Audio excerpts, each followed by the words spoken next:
I got an urban legend to tell you. It's an old ghost story my family has been passing down for generations. Now, I just call it an urban legend, but it's totally a true story. Nothing can be verified indefinitely. That's what makes it a legend. But there are some clues that were left that indicate this actually happened, which I'll mention at the end. Here we go.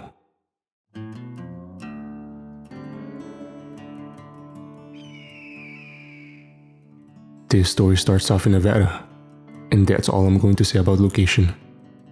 We don't know exactly what year, but it was sometime during the 1880s, maybe late 70s. Anyway, the locale of this little tale is a small valley town. I wouldn't say more than about 20 to 25 people lived there at the time. I have not been able to verify this town's existence, but honestly, I can't imagine how many lost valley towns there were out there in the West in the early days. But according to the legend, this town was buried on purpose. It starts on the night of a meteor shower. Now back then, they didn't really know what they were since they didn't have the news or the weather channel. But apparently, it was going on long enough that two guys, Smokey and Billy, went up to the roof of the general store to keep watching it after everyone else has gotten bored. They're up there wondering how far these shooting stars are, when they see one that was apparently so close that they could visibly see it in the sky above them. As in, they could make out its outline and see the tail and everything. In fact, one flew by so close they could actually feel the rush of wind as it blew by.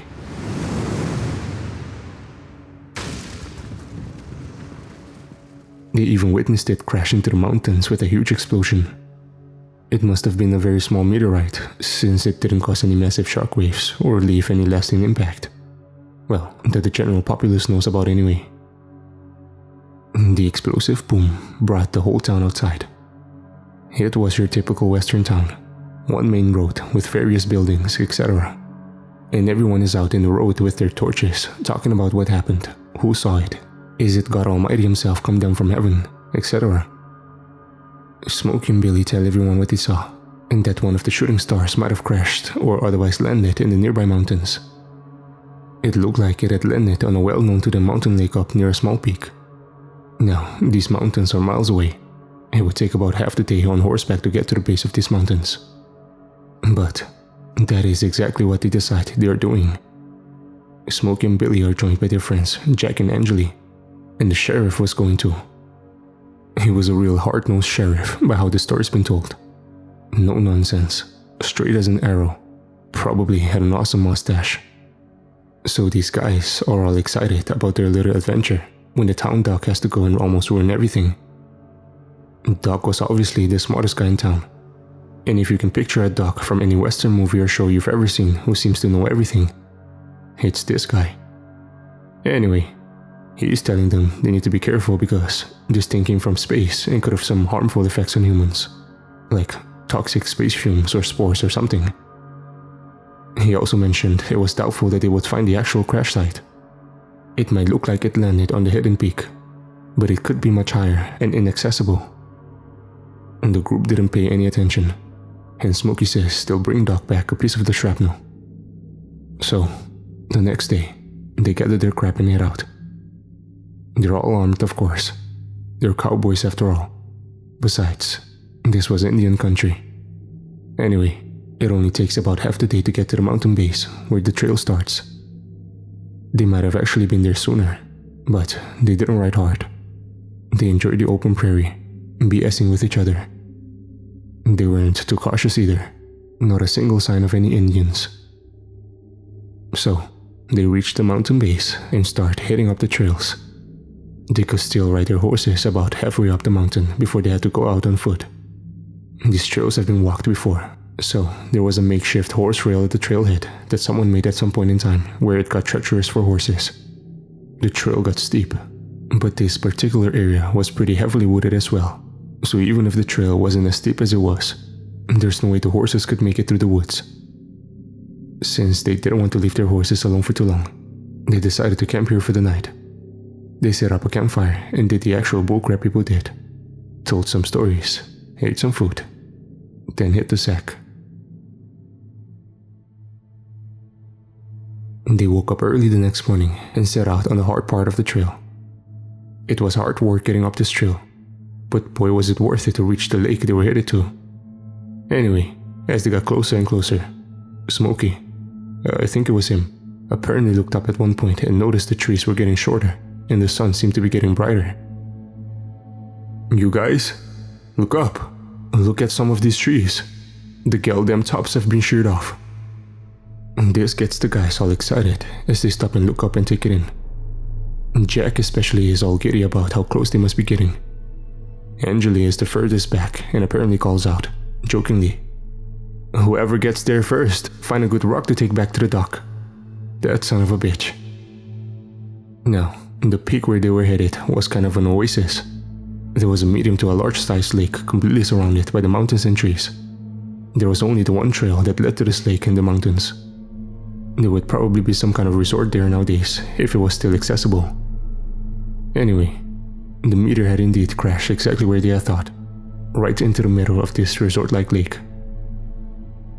Each one of the guys stopped dead in their tracks upon entering the clearing and seeing the destruction. They all mumble some kind of surprised expression.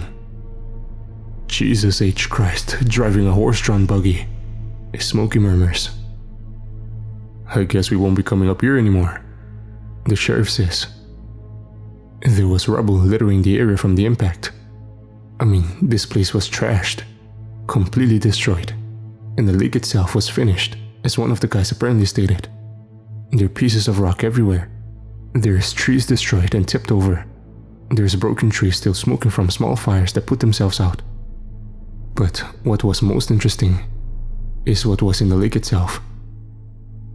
From what they recount, there was this large piece of metal sticking out of the lake, with a couple of smaller pieces near the top sticking out either side. A couple guys started moving closer to the lake, and the sheriff got all mad and safety-oriented. "Everyone be careful now, goddammit. Watch out for sharp rocks. Don't pick up anything misshaped too much. Rocks can be sharp as knives." They moved up to the shoreline, and everyone notices the large thing sticking out of the water. Someone, Billy will say, asks what it could be. They don't know it's metallic at this point. Angeli was a blacksmith, so he mentioned, "It looks like some kind of metal." He picked up a nearby stone and threw it at it. It hits the object with a ping. It's definitely metallic. Jack is leaning over, trying to look into the water. He blurts out, "Holy shit, you guys. I can see something further down in the water it's connected to." They all peer into the lake where he is pointing. And sure enough, the metal shaft was connected to an even larger object deeper down. It was too deep though, and the water was murky from all the dirt and rubble the crash had caused. All they could make out was a silhouette. Billy is way too curious about this. He's like, "Let's swim down there. I bet we can get a better look before we have to come up for air." There's a couple murmurs of agreement, and a couple of the guys start loosening some of the clothes like they're going to dive in. The sheriff gets all pissed off again. It's a good thing he was there though. "Wait just a goddamn minute." He pauses and surveys the water. "Nobody go in the water. Look at all these fish that are belly up." Nobody had noticed with all the excitement of the destruction and the mysterious metal shaft. There's dead fish floating in the water. A lot of them, mostly concentrated near the shaft. Jack is surprised. What in the hell? While everybody is focused on the fish, he notices the water is messed up too. Look at the water. It's like something's in it. They all looked a little closer, and sure enough, the water looked weird. There was like a discoloration to it. In all the excitement, they hadn't noticed it, even though they were just looking in the water, trying to see what was down there. Now, with the advent of technology, the description of the water has changed a little bit. I think the easiest way for me to describe how it looked is if you think about water and oil mixing. You kind of get like a rainbow hue, only this wasn't as strong. They're all kind of floating around on the shore, when Billy sees a turtle in the sand a few feet away crawling around near the waterline. "Look at this turtle. It's alive." He bent down to pick it up. It was like a smaller turtle, about the size of a softball. "Don't touch it," the sheriff says gruffly.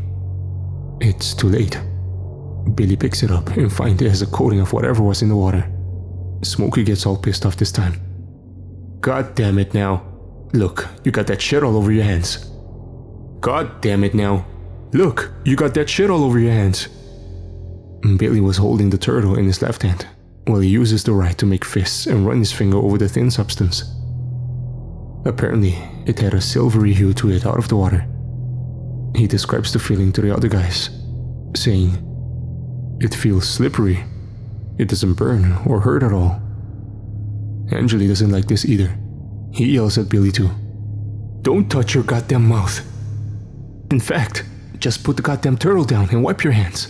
Doc says don't touch your eyes or mouth if you get the shit on your hands until you wash it off. Anybody got any blasted soap?" Smokey says he does, but didn't get time to get it out of his bag. "Ow!" Billy yells out suddenly, probably scaring the ever-loving shit out of everybody. "This son of a bitch turtle just bit me." The turtle had bitten the part of his hand between his thumb and index finger. The soft webbing, some people call it. Concerned and annoyed, Angeli says, "I don't know why you would pick it up. There's snappers in this part, you know." Smokey disagrees. "That ain't no damn snapper. Way too small." By this point, Billy had thrown the turtle down in the sand. "Shit, it drew blood," he says, showing his hand to everybody. Now personally, I was always skeptical of the turtle bite part, since turtles don't have teeth. But apparently, if a normal river turtle bites hard enough, its beak could be capable to drawing blood. They all look at the hand, and Jack mentions what a pissed off little turtle it must have been. The sheriff is the only one looking at the turtle laying in the sand. "That turtle looks like shit," he says gruffly. "Look at him." Everyone gathers around where the turtle is. It was on its back riding around in the sand for a few seconds before it corrected itself. It did not look like a normal turtle anymore. Apparently, the look of the turtle has changed over the years depending on who's telling the story. But either way, I guess its normal green and brown hues were gone. It was like a grayish color almost. An ugly looking gray. Smokey makes a conjecture about the way the turtle looks. It looks like it's dead. Billy gets all pissed off. "Well, it's obviously not." He holds up his hand again. He wasn't bleeding bad, so to speak, but there was enough to see that turtle got him good. Angeli gets all bent out of shape about cleaning the wound again, saying, "We have got to get that shit washed off quick. Get water from a canteen and get that soap over here." They patched Billy up and spent the next couple hours looking around. They gathered some rocks, looked at and climbed the straight trees, and tried to get a look at whatever was in the water from every possible angle without getting too close. More turtles were popping up on the beach, and the guys were kicking them back in. Also, a few waterfowls or birds of some kind had flown over the area and made their way towards the water, but none of them landed. I guess they stopped dead in their tracks a couple of feet above the water, flapped their wings and hovered in place, then flew off. Like they somehow knew or sensed the water was bad news. Somebody makes a comment about it, and Smokey chides Billy by saying the birds were smarter than he was since they knew the water was garbage. They decide it's time to go, so they stand around discussing their plan of action. They decide to try and get home that day and get Billy to the dock. They'll be going downhill this time, and they'll ride a lot harder home than they did on the way in. The sheriff isn't so sure though. Clouds rolling in. Don't look like rain, but there won't be any moon. We're not gonna make it home. Let's get back to the horses and camp there. They gather their stuff and start down. They actually did make pretty good time at first, but then Billy starts to lag. Eventually he stops and bends over to catch his breath. Smokey asks if he's okay. Billy shakes his head, saying, "I don't know. I forgot where I was going for a second there. Now I can't catch my breath. Yeah, you probably can guess where this is headed. Anyway, on account of Billy's newfound lethargy, they didn't make great time back to the horses. It almost took double what it should have going down the hill. So, they get back to the horses, and Angeli says Billy looks like hell. That bastard turtle, it had to have some kind of disease, and now Billy is infected. He still thinks they should make a run for home that night. We're not gonna make it down these wooded hills in the dark, the sheriff reiterates. And if we did, we need to cross the plains home. We'd never see an Indian attack coming if they're out there. Jack and Smokey both agree, so they set up camp again and make a fire. The night comes, and sure enough, it's pitch black without the moon. They're all kind of hanging out around the fire, and Billy just keeps putting on more clothes. It wasn't especially cold out that night, but even then, Billy was sweating up a storm. I mean, he was apparently pure sweat on his face, like someone had dumped a bucket of water on him. He ain't gonna last a goddamn night, Angeli said, pointing his stick with a hot dog or sausage or whatever they had back then on it at Billy.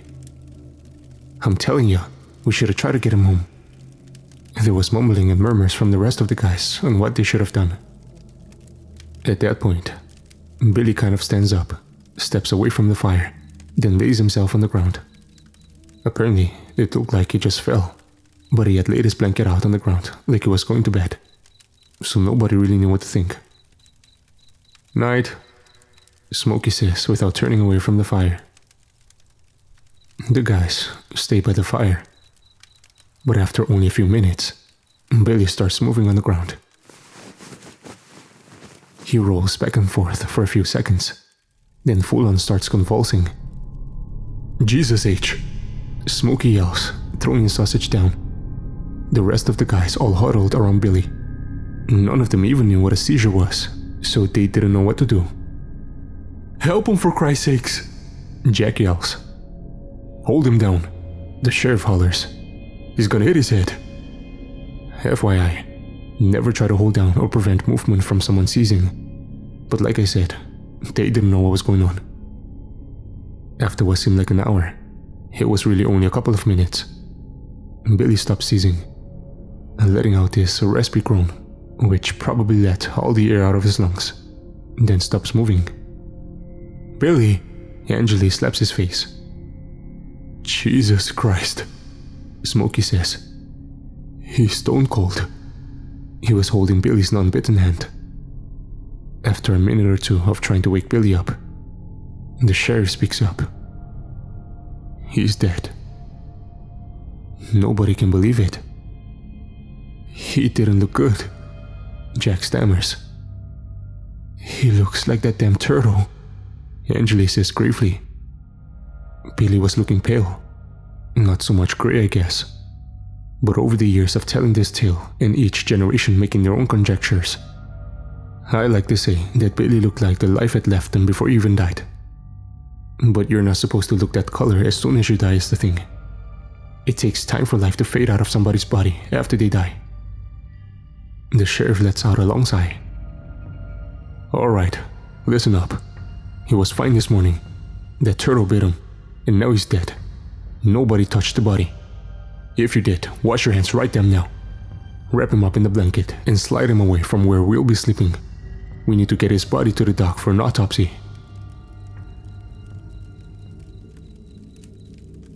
They cleaned up dinner before messing with Billy's body. They found a nice spot under a tree away from the camp to stash the body. Smokey and the sheriff were the ones to move him. They each grab a tuft of blanket, parts which hadn't touched Billy, and slide him over to the tree. Poor son of a bitch, Smokey said as they stood over him. They turned around, but didn't walk away yet. Any next of kin you know of? The sheriff asks. Before Smokey could answer, there was a growl behind him. I guess it was guttural, savage, like feral even. Then another one. I guess Smokey and the sheriff stopped talking as soon as they heard the growl and kind of stood there looking at each other without saying anything for a couple of seconds. After the second growl, they slowly continue turning around to find Billy sitting up. They're kind of just standing there looking baffled, not sure what to think for a second, before Billy snarls and growls and then lunges forward. He moves fast. He's on his feet in a second. "Oh, what the?" is all Smokey can get out before the sheriff lets out a pissed off, painful howl. "Fuck!" is all the sheriff can muster. Probably trying to say fuck is my guess. Billy's got the sheriff's left hand in his mouth. He caught it by the fatty part on the outside of his hand, below the pinky. Sheriff had gotten his hand up, otherwise Billy might have gotten his neck straight away. "Jesus H. Christ, you guys! Fuck!" Smokey is yelling as he tries to get Billy off the sheriff by hitting his head with his hand. Jack and Angeli come rushing over. "Holy Christ!" Angeli shouts. Him and Jack also start hitting Billy. "He ain't dead?" Jack is yelling. Billy lets go of the sheriff at this point, and Sheriff staggers away from the area holding his hand. The other three guys are standing there looking at Billy in shock. His chin and lower jaw are soaked and dripping in red blood. His skin has absolutely no color whatsoever, and the look in his eyes is so wild, it's like the 1,000-yard stare from the devil himself. Billy rushed at the three other guys at this point with a raspy growl, and they scutter in different directions. "Don't let him bite you!" It almost sounds kind of funny. Billy is running after anything that moves, and Smokey, Jack, and Angeli are running all over the camp to avoid him. Each guy lets out a screech whenever they see Billy is locked onto them. The horses don't like it either. Amid all the commotion, they are rearing up and bucking, and lucky for them, by the time Billy notices them and starts going after them, they've breaking off the horse rail and are on their way down the trail. The guys gather by the fire to catch their breath when Billy turns around and starts running back at them. There is a sudden boom that most likely caused all three men to crap their pants. Billy stops. The last one puts Billy on his back. Sheriff comes walking out of the shadows with his gun drawn in front of him. Sheriff reloads as the other guys get their own guns out of their sleeping bags. "He dead?" Jack asks. "Of course he's dead," Angeli returns. "Yeah, well, we thought that before," Jack reiterates. Just as everyone calms down, Billy starts to move again. "This is impossible," Smokey said as Billy stands up. "Hit him again," Sheriff hollers. They all blast him and Billy goes down again. Sheriff doesn't empty this time though. He walks over to Billy and just stands over him for a few seconds. Sure enough, Billy sits up again, and Sheriff blows his head off. Everybody is quiet for what feels like a year. "That did it," Smokey finally says. They all gather around Billy's body. "Doc isn't gonna believe this," Jack says. "He'll have to," Sheriff says. 4 men telling him the same story, and once he gets a look at that body, there shouldn't be any doubt. If anything, the autopsy will have shown something made Billy sick. Smokey is looking grim once he realizes something. He starts. "I'm not saying we need to shoot anybody, but I already thought of that," Sheriff says. He was standing over the fire now, running his hand over it and wincing every few passes. He was cauterizing his bite. That's pretty hardcore. "I'm bit. That sick turtle bit Billy, and he turned into some kind of demon. Now Billy bit me." "What do we do?" Angeli asks. "The weather hasn't changed. Still way too dark to risk all our lives trying to get me to the dock tonight," Sheriff says. "So here's what we're going to do." He bends down and picks up some rope out of his gear. "Smokey, you tie some pretty mean knots. Tie me to that tree there, and if I end up like Billy, my growling and rasping should wake you all up, and I won't be able to bite anybody." "I don't think I'll be able to sleep," Smokey says. "You have to get some," Sheriff says. "First light, we have to be gone." So the guys back Billy up again in his sleeping bag and pull him away from the camp. Angeli lets out a long sigh. "We're gonna have to drag his ass all the way back home." That's why we have to leave as soon as the sun starts rising, Sheriff says as he sits down next to his tree. It was a smaller tree, small enough to wrap the rope around Sheriff's torso and around the tree trunk a couple of times and knot it off. Smokey asks if it's too tight, and Sheriff says it's just tight enough. If things go to shit, Sheriff doesn't want himself to be able to wriggle free. Everybody says their good nights and try to fall asleep.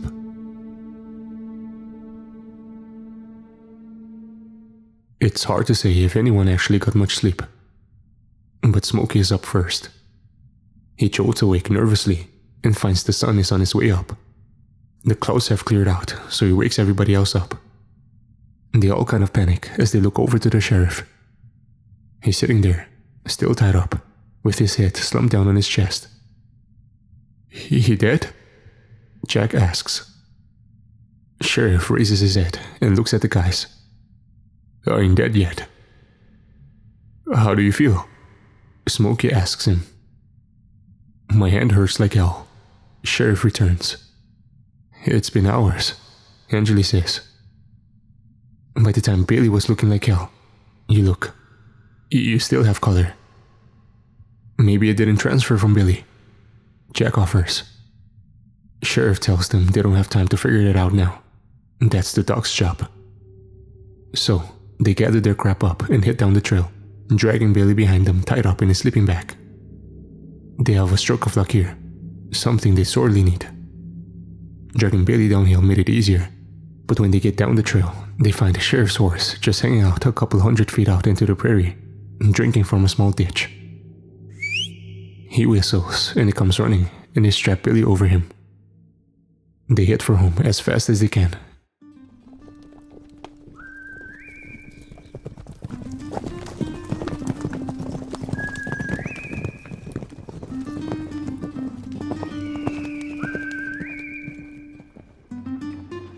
Alright, so the guys make it home that afternoon. They enter the town down the main street, and there's a couple people here and there. Some shop owners standing out front of their place, enjoying the weather, etc. The general store owner comes up running to them, and he's like, "Where the hell's Billy?" "He's dead," Sheriff returns quickly. "We got to get to the dock right now." By now, more people are popping out of wherever they were hiding. They get up to Doc's place with a train of people in tail, all wondering what the hell is going on and not getting answers. Was it Indians? Was it an animal? Did he shoot himself on accident? Doc hears the commotion and comes outside as they approach. He's looking at the horse, knowing full well there's a dead body in the sleeping bag, then sees Sheriff's bandaged up, bloody red hand. Inside, Doc starts in on them as they put the sleeping bag up on the exam table. "I told you it was a bad idea to go up there. What happened?" He starts undoing the sleeping bag. Sheriff stops him. "Hold on. Before you look, you need to hear what happened first." So they tell him the whole thing. Of course, he doesn't believe them. "Now I told you there could be toxins up there. Some kind of space dust you inhaled that made you hallucinate. I sure hope I don't have to call the state marshals to start a murder investigation." "Well, don't take our word for it, goddammit," Smokey says. "Here you go." He whips open the sleeping bag Doc had untied. Doc jolted and jumped back. After a few seconds of staring, he starts getting closer again. "He looks like Swiss cheese, don't he?" Angeli says dryly. "He bit the hell out of my hand. Damn near might have torn out my jugular if I hadn't gotten up in time. I made a judgment call afforded to me as a lawman. He tried biting everyone else, so I put him down. Then, he got back up. People don't just get up after being shot," Doc says, not taking his eyes off Billy's corpse. "Well, he did," Jack says. "And no, we didn't have any alcohol up there. Nobody even brought any." "Headshot stopped him for good," Sheriff says, pointing to the huge hole in Billy's head. Doc kind of snaps out of his trance. "Okay, so a turtle bit him, and by night he was... this?" "Yes," Sheriff says.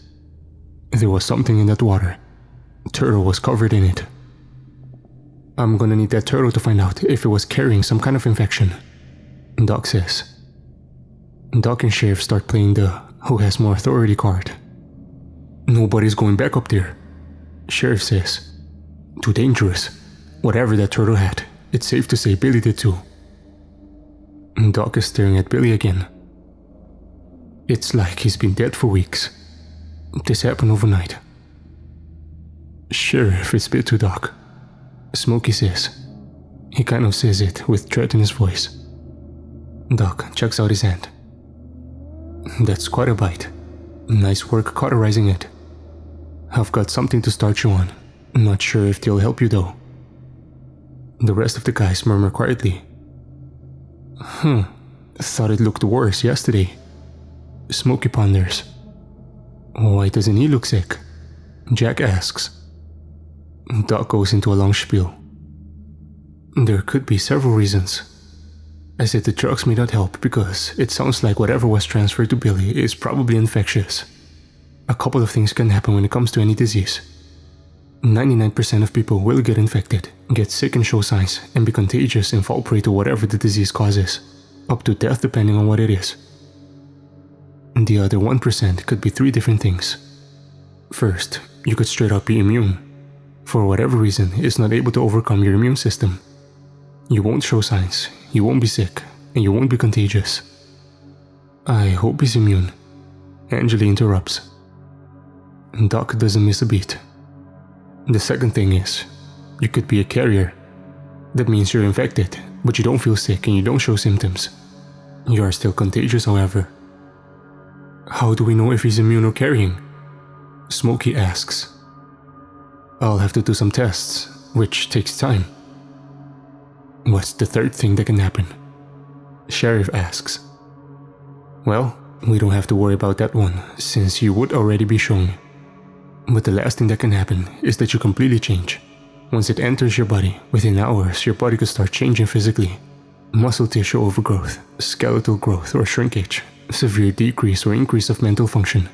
The list of physical changes could be endless. So until we know, I need to act like I'm a carrier, Sheriff says. That's correct. Doc returns. Don't use the public outhouse. Only prepare your own food. Keep that hand wrapped tight. Sheriff says he's just going to go home and stay there and run his office from his front porch.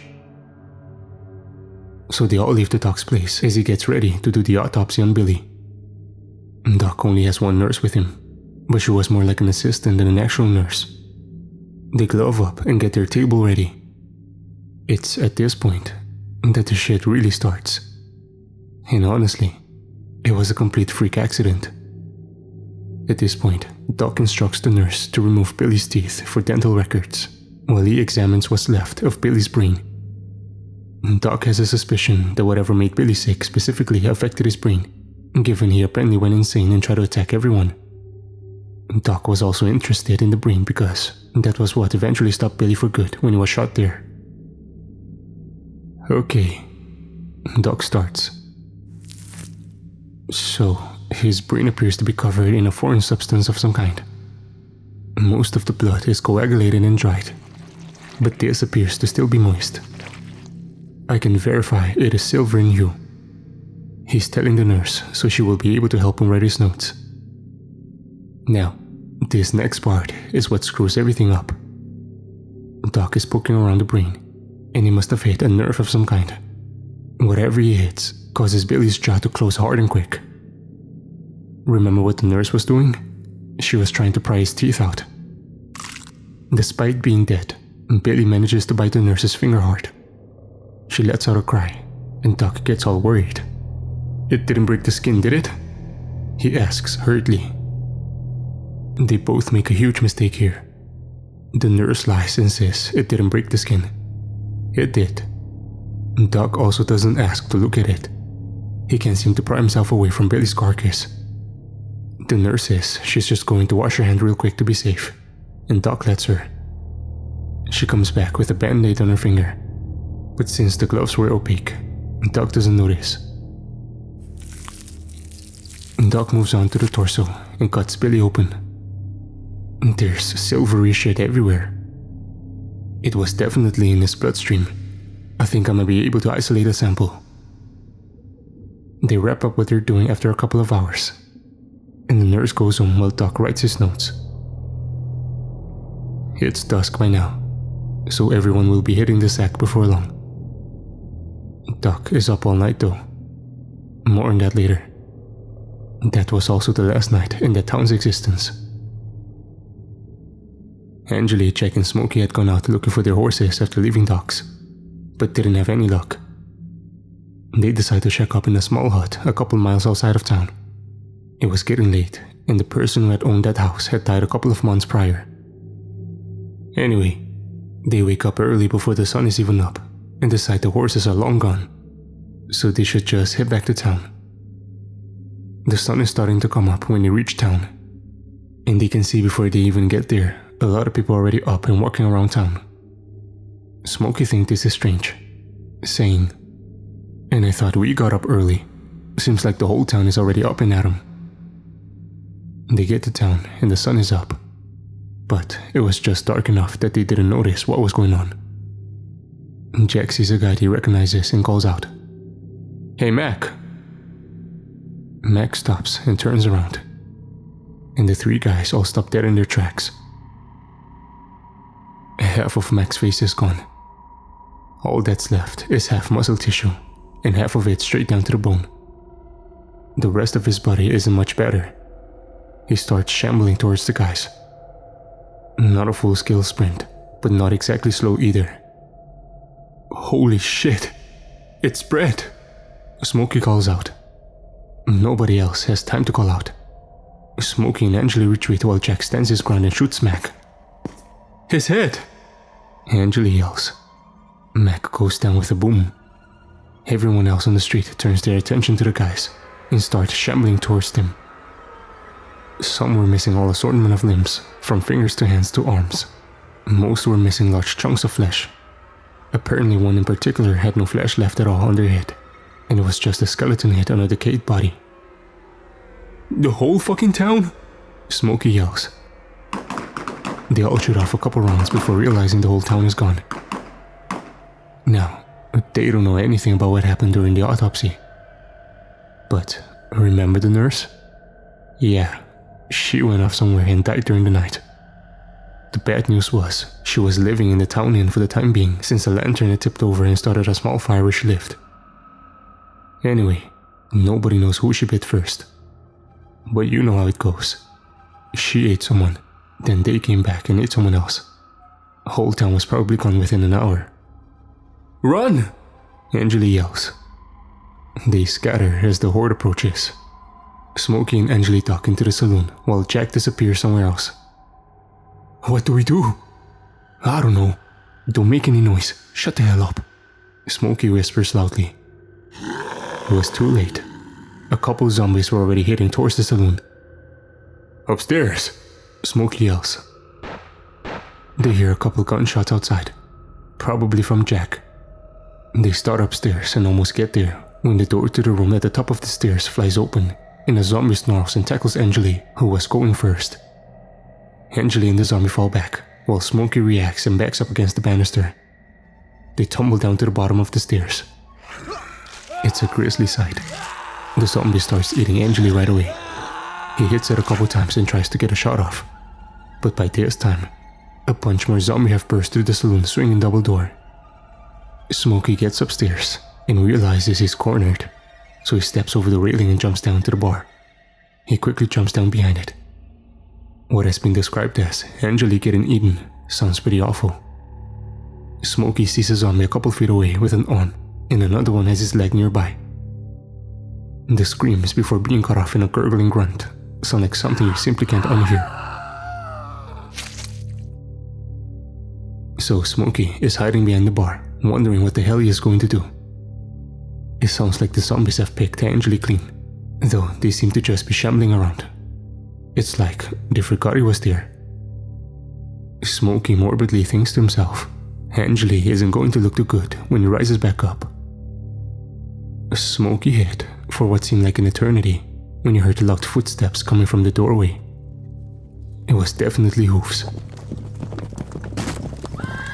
He pops up and sees the sheriff riding his old damn horse into the saloon, a bunch of zombies behind him. He's got a shotgun on him, and he blasts the two zombies nearest to him. They were close enough together he got them both, their heads basically exploding. He gets a second shot he blasts off, and throws the whole gun at the nearest zombie. It was a double barrel, so he only had 2 shots. Anyway, this catches everyone else's attention, but he already has his pistol out. He gets maybe 3 more before the horde behind him catches up. His horse freaks out and bucks off, so Sheriff crawls to the floor under some tables away from the zombies.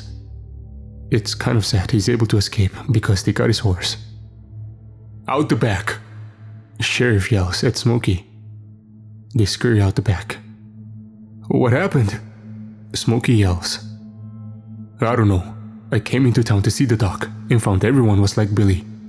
Doc's got his place locked up tight, curtains drawn and everything. We need to find Jack," Smokey says. "He's on his own," Sheriff says. "We need help, and we need it now." "Huh?" Smokey says. Sheriff quickly explains the help he wants to get is from the friendly Indians nearby, a couple miles southwest. Which tribe it was has changed over the years, but most people seem to think it was the Paiute. Smokey agrees they need the help, so they sneak down to the south end of the town. Sheriff leads them to the doc's place, where he has Angeli's horse tied up to the horse rail. There's a bag laying on the ground with a rope tied to it connected to the saddle. The bag clearly has a body in it. "I found Angeli's horse screwing around on my property this morning. I brought it in and tied Jones up in it after I had to kill him. I want to show those Indians exactly what we're up against," Sheriff explains. They mount up and right away as a bunch of zombies are headed towards them. Once they're in the clear, Smokey asks, "You really think they'll help us?" "I've actually talked to them quite a few times," Sheriff says. "They're a spiritual people. They have a rich folklore, the way they talk about their ancestry. I bet they have a story of some kind dealing with the dead. If anything, I'm sure they have some warriors they can spare to help us kill these damn things." Smokey doesn't argue. They ride a couple of miles until they come across a scouting party. The village is a short ways past them. It seems like one of the Indians recognizes Sheriff. He waves at him, and the Indian motions with his hand to his buddies and starts riding out to meet them. Sheriff talks to his friend, who has come to be known as Buffalo or Horse, about what is going on. He doesn't show Buffalo or Horse what's in the bag, but he agrees to take them to the chief. Now, we call him Buffalo or Horse because his name was something Indian sounding, like rides with buffalo or runs with bison or something. But apparently, Smokey called him Buffalo or Horse on accident at some point because he forgot his name. Plus, Buffalo or Horse is a lot easier to write than rides with buffalo, so there you go. Anyway, they get to the chief's teepee, and Sheriff and Smokey wait outside a minute and untie Jones from the horse. Buffalo or Horse comes out and says the chief will see them.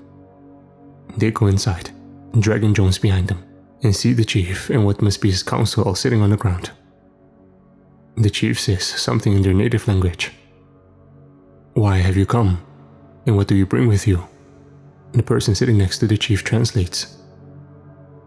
"We got ourselves a little problem." Sheriff begins. The guy translates. "The dead have come back to life. We need your help stopping it." The translator looks surprised, but almost reluctantly translates. The chief appears to ponder the statement while giving Sheriff a steely gaze. "Look here," Sheriff says, unveiling Jones. Jones raises his head and snarls. He wasn't actually dead. The council and everyone else in the teepee jumped to their feet and let out murmurs of shock and surprise. One of the members of the council yells something loudly in their language, then rushes over and buries his tomahawk into Jones's head. "I thought you said he was dead," Smokey whispers to Sheriff. "I lied," Sheriff whispers back. "We got a town full of these," Sheriff says. The council all deliberate. It seems like they might be telling the chief to tell Sheriff and Smokey to go fuck themselves. The chief speaks, and the translator translates. You will take Buffalo and Fish River with you. They will help you kill them, and make sure none are left. Of course, his name isn't Fish River. He was a top fisherman in the tribe, so his name was related to that. I want to say it was Swims with Fish, or Runs with the River, but either way, I don't know for sure, and once again, Fish River is a lot easier to write out. I hope nobody is offended by these nicknames. So Buffalo and Fish River leave to gather their weapons. The chief says something to Sheriff and Smokey in English as they're leaving the tent. Beware the bite of the dead man. Thank you, Sheriff says, not just for that tidbit of information, but for their help as a whole. Beware the bite was the first damn thing we learned. Smokey says once they're outside. Yeah, I told you they have some kind of knowledge about this. You see that one guy went straight for the head? Buffalo and Fish River right over. Alright man, Sheriff says. Looks like we've got a town to clean up. The Indians lend Smokey a spare horse and the four of them ride back towards the town. They get about a mile from town and they start noticing some stragglers. There's a couple of townsfolk who have shambled out of town and are just wandering the open land. Buffalo and Fish River take the opportunity to show what they can do. Buffalo uses his bow and he pulls off a miraculous shot from about 50 yards out. Fish River rides up to the guy and he smokes him in the head with some kind of club, the force of which knocks the whole rotting head off his shoulders. Anyway, they make a startling discovery at this point. A little past these two stragglers, they find a cow just standing in the middle of nowhere. Its entire side missing flesh, with its rib cage and half of its guts on the ground next to it. After putting it down, they realize they're going to have to sweep the entire countryside all around town, not just for zombies wandering off, but any animals they happen to eat along the way. They decide to split up and do a wide circle around the town to clean up anything they find, before moving into town proper. They decided to clear a lot of people's houses first as well. Most of them were single story, and only a room or two. Smokey, Fish River, Sheriff and Buffalo.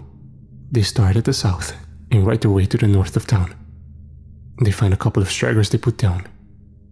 And Sheriff ends up finding his horse as well, half limping after some kind of desert rodent to eat it.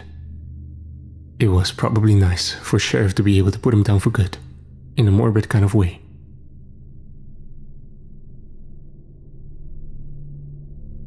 So, we left off with the guys checking the outskirts of town and cleaning up a few stragglers, and now they're ready to head into town. They come in from the north side, and are immediately met with about 6 or 7 zombies right off the bat.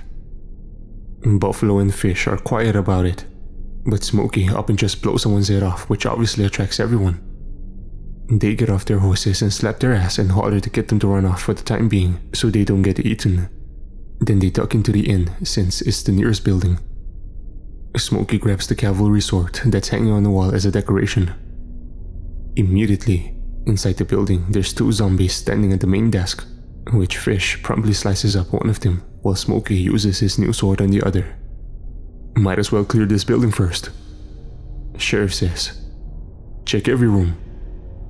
They head upstairs and find most of the rooms empty. The room at the end of the hall says 2 zombies trying to get in it.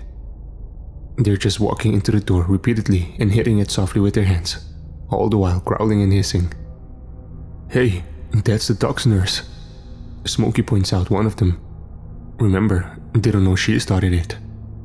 Anyway, the zombie hears his voice and turns around and hiss and shamble towards him.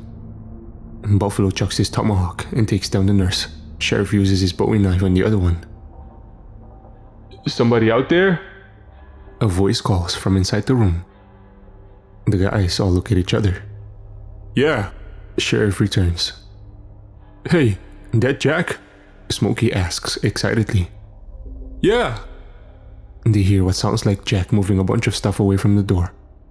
The door opens a minute later to a relieved Jack. Felt like I've been in there for days. Hey, you brought some help, he says, referring to the Indians. There's no time to celebrate. The zombies who notice the guys going to the inn are now all shambling in through the entryway. Oh shit. Everyone downstairs, Sheriff orders. They get back to the staircase. which has a large open section to the floor below with a banister. And it's like a cafeteria with all the groans, hisses, and snarls down below. Zombies that notice the guys start trying to climb the stairs. It's pretty gross. Flesh hanging on bones by a thread. Bones completely showing. People clambering around and dragging their entrails around them. It's not a pretty picture. "Light him up," Sheriff says. He opens fire. At this point, most of the zombies know they're here, so who cares about the noise? Plus, they've created a decent choke point for themselves. Buffalo and Fish are using their bows, while Sheriff, Smokey, and Jack start shooting. Buffalo is closest to the staircase, and he takes one or two down with his knife and tomahawk that are able to climb the stairs. They wait a few moments after killing what seemed like the last one. Okay, looks like that wave is over. We'll head to the saloon and the general store next, Sheriff says. So they head downstairs, carefully stepping over the rotted corpses and meet outside. Burn the building, Fish says. It'll destroy their corpses and the sickness they bring. Are we gonna have to burn the whole town? Smokey says sadly. We burn it all, Sheriff says as he goes back into the inn. He comes out with a lit oil lantern. All traces of this have to go, he says. He tosses the lantern into the inn and it shatters, starting a fire. The nearby dead bodies go up almost immediately. We burn this town to the ground and any bodies along with it. We'll find a new place to live. We can head to Carson City and find something out that way. The general store was destroyed inside. The racks toppled over and blood stains on the floor everywhere, but the only one in there was the shopkeeper. The saloon had about 3 or so zombies in it. They were left over from Smokey and Sheriff's daring escape earlier. They found a couple zombies outside yet that they had to drag in to be burned with the buildings. Looks like Doc's place is about the only one left standing, Jack says. He's surveying what was once their town. A couple of the larger buildings are still ablaze, while some of the smaller ones have gone out already. They get to Doc's place and find the door locked and curtains still drawn. "Doc!" Smokey calls out. He finds a window with a curtain not pulled down and puts his face on the glass to try and look in. Can't see shit in there. Where the hell is he at? "Doc!" Sheriff calls out loudly, banging hard on the door. "Alright, break it down," he says after a pause. They force their way in. Doc's place is a 2-room building. The main area is where he sees patient. Then in the back, there's a doorway to where his bedroom area is. They have a look around, and unless Doc is in his bedroom, he's nowhere to be found. "Holy shit," Jack says. He's standing next to Doc's exam table. Billy's body is still lying on it, completely sliced to hell. It's like he went at Billy like he was a ham, opened him up damn near everywhere, Smokey says. "And look at these poor bastards," Jack says. He motions to a cage on a table with a few dead mice in it. "Those dead mice look like hell. I bet they were infected. How the hell would that happen if they're in the cage?" Smokey ponders. Sheriff tries the door to Doc's bedroom. It's locked, so he knocks on it lightly. "Doc?" "Look here," Buffalo says. His writings. He holds up what appears to be Doc's journal. Smokey says loudly, "Does he say if Sheriff is immune or whatever?" Sheriff takes the journal and begins leafing through. It's a small diary, so not a ton is written on each page. "No, he doesn't have much about me in here," Sheriff says. "Well, what the hell has he been doing?" Jack asks. Sheriff is reading a page. He isolated some samples of that silvery shit in the water. Says here it was all over Billy's insides. So here, I'm gonna read what Doc supposedly wrote down as a journal entry, and we'll act like Sheriff is reading it aloud. Probably the easiest way to incorporate the entries. Doc's journal entry. Whatever this material is that has infected patient's body appears to be organic in nature. As near as I can tell, with all my medical training, it's bodily fluid of some kind. Though where it originated I do not know. I'm looking at a sample. I've never seen or heard of anything like this before anywhere. I have to get up to the lake and see that water and that object the man spoke about. So, he went up to the mountain? Smokey asked, confused. No, Sheriff says bluntly. He keeps reading. I injected one of my mice with the compound several hours ago. It died. Later, I left for supper, and when I came back, it was alive again, although now it was completely rabid and insane. I attempted to euthanize it by injecting poison, and it had no effect, though I did not expect it to. Only after using a scalpel to pierce the head and brain did the subject cease. Whatever this foreign substance is, it seems to concentrate in the brain of whatever creature it affects. There's more, Sheriff says. Next journal entry. I tried something new, since another experiment ended in failure. I poisoned another mouse. I then injected a dose of the substance an hour after it died. 10 minutes later, the mouse started to move. Only this time, when it woke up, it was not insane. It appeared to be perfectly normal. I euthanized it and did an autopsy. The substance had overrun the mouse's insides as before, but it had regenerated its blood flow and bodily activities. Its organs, the heart, lungs, brain, looked fully functional. No signs of decay or atrophy that would have occurred after death. If I can unlock this substance, this could be the greatest medical discovery in history. A possible end to sickness or death. It's unimaginable. I do hope the sheriff is still alive. I might have squandered the perfect test subject. So, he's in here performing experiments? Jack asks. Does he know what the hell was going on out there? Sheriff turns the page. He knew, he says. It's this right here. He reads another passage. The town is gone. I hear the screams. Must be my nurse. I should have asked to see her finger. All I can do now is stay quiet and not attract any of their attention. I must unlock how this substance works. I attempted to repeat my successful experiment, and it did not work. Same result. A non-dead mouse. The regenerative property of this substance only seems to work on the brain when it fails, and only restores function on the most primitive of levels. Why did the sheriff and mouse number 4's body appear to accept this substance? So then, is he here? Doc? Doc? Smokey yells loudly. We got a problem, Sheriff says. He sets the book down on the table. He injected himself. What? With that crap? Jack asks, flabbergasted. Smokey picks up the book and looks at it himself. His last passage. Sheriff begins. He goes on about how he has to figure it out, how he's going to inject himself, and how he has to feel it work. He also planned on injecting some medical things of his own in hopes it will counteract failure. We need to find him, now, Buffalo says. Alright, kick it down, Jack says, walking towards Doc's bedroom. They hear a crash from the room, and Jack stops dead in his tracks a few feet from the door. There's a few loud thuds, followed by a deep, guttural growl. Much louder and much deeper than anything they've heard before. What the bloody hell was that? Smokey asks. He's changed, Sheriff says. That sure doesn't sound like those other.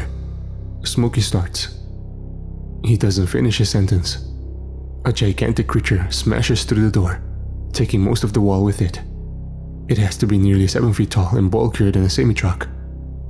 It scoops up Jack like he weighs no more than a cotton ball and crumples him up like he's a piece of paper. The sound of snapping bones goes on for what seems like ever, and blood and guts are oozing out of the crumpled heap that was Jack as the creature throws it on the ground. Smokey and Sheriff get shots off, but its hide is so thick they're nothing but annoying mosquito bites. Now, there's a couple of ways I can try to give you a mental picture of what this creature is supposed to look like. If you're familiar at all with the Left 4 Dead franchise, you know what the tank is. If you don't know what that is, then you know at least who the Incredible Hulk is. Like I said, it's at least 7 feet tall. Its arms are twice as long as a man should be, and they're bigger than tree trunks. and its neck was nearly gone due to the overgrown of bone and muscle. Anyway, the creature rushes the center of the room and raises both arms to try and smash the guys.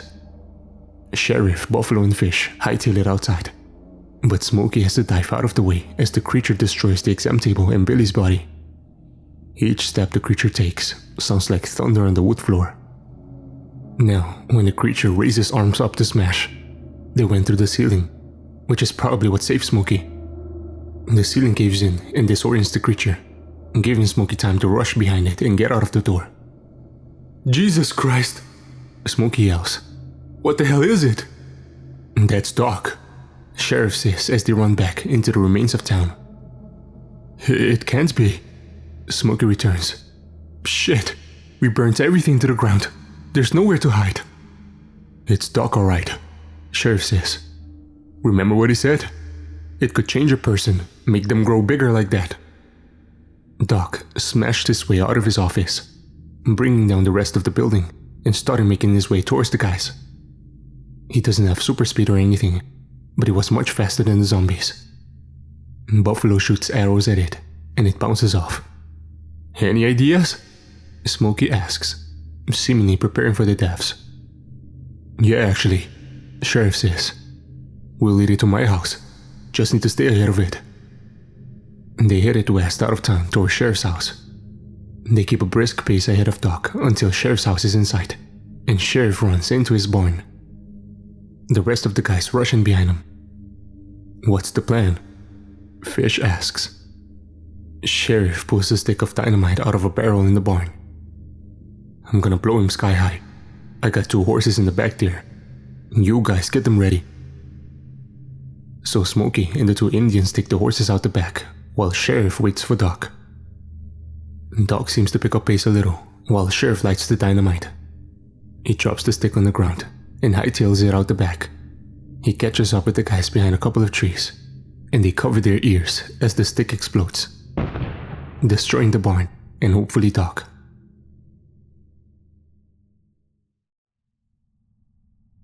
They come out from behind the trees to investigate.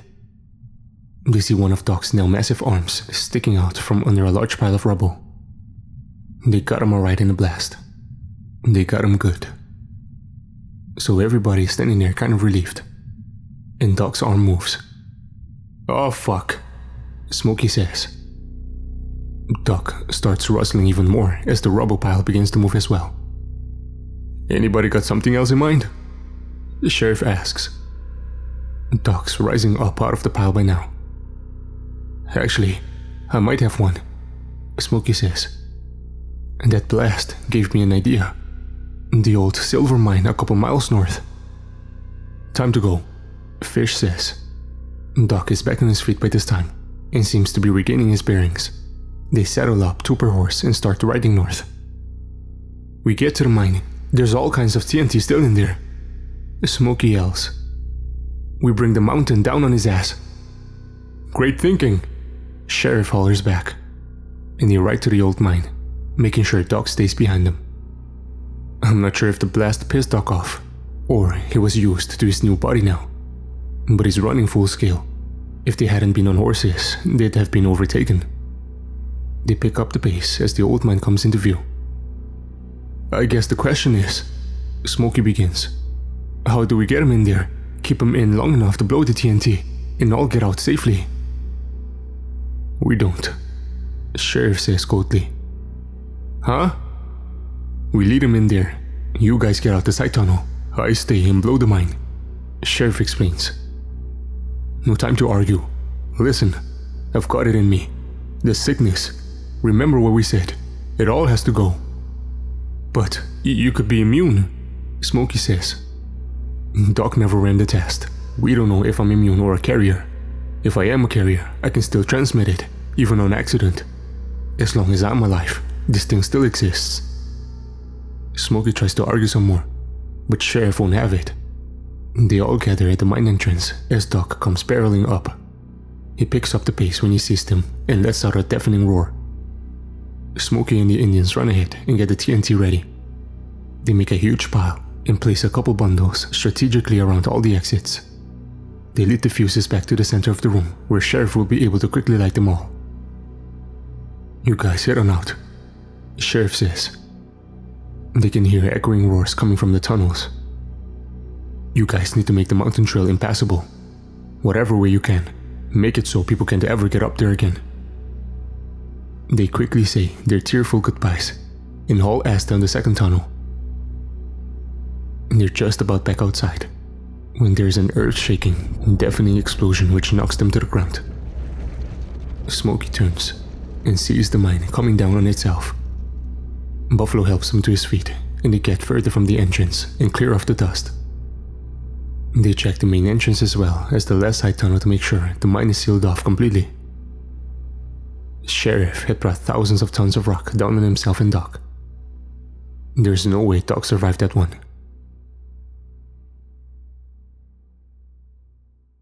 The next day, and over the next few weeks, Smokey, Buffalo, and Fish did what Sheriff said. They enlisted the help of a couple more Indians to get it done. But they did everything from chop down trees to fall over the trail, to cutting down cacti and throwing them on the trail, to digging up the thorniest weeds and bushes they could find and replanting them on the trail. By just the next summer, it had become so overgrown that you would never know a trail had ever even been there. Smokey also planted a large tombstone right at the head where the trail started, engraved with nothing but a skull and crossbones. And I guess that's the end of it. The small zombie outbreak was defeated, and appears they were successful. Almost 150 years later, and no sign of any zombies out there. Now, you're probably wondering about the evidence I mentioned right off the bat about what's true about this story. There's a couple of things that support this event actually happening. First, according to family research, we think Smokey is my great-great-grandfather. My granddad did in fact go by the nickname Smokey, but we aren't able to identify if he's actually the Smokey from the story. Second piece of evidence is the Doc's journal. Smokey kept it, and it was still around as late as 1979, where it was lost in a house fire. My dad claims to have read some of it when he was a kid back in the 50s, and there were some passages about undead. The thing is, if it hadn't been lost in the fire, he would pretty much be illegible today, as it had deteriorated badly by that point. Thirdly, I have seen the skull and crossbones tombstone with my own eyes. It's very worn and deteriorated, but it's still there. It's a 8-mile hike from the nearest campground one way, and the trail isn't easy. But everyone in my family goes to see it at least once in their life. I walked into the woods a little bit beyond it, and there's simply no going anywhere up there. It's too thick. They're trashing the place, and 150 years of unbridled overgrowth sure did the trick. Probably good. For all we know, that lake is still infected. And those zombified turtles are still scuttering around in the sand up there. Hope you all enjoyed the tale.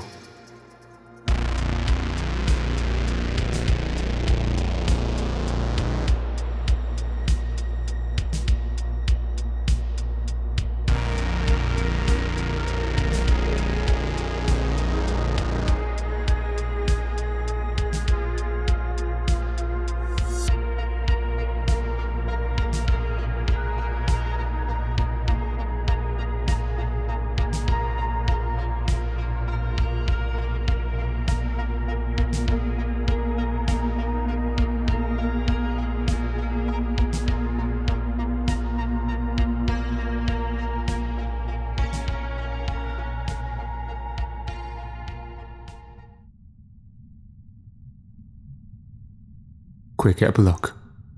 We think what crashed into the water wasn't a meteorite, but a spaceship. Hence the metal shaft they saw sticking out of the water. And what the doc called the bodily fluid that caused all of this was secreted from the dead alien pilot who died on impact. Maybe their blood, or other kind of secretion that helped them recover from injury. Food for thought.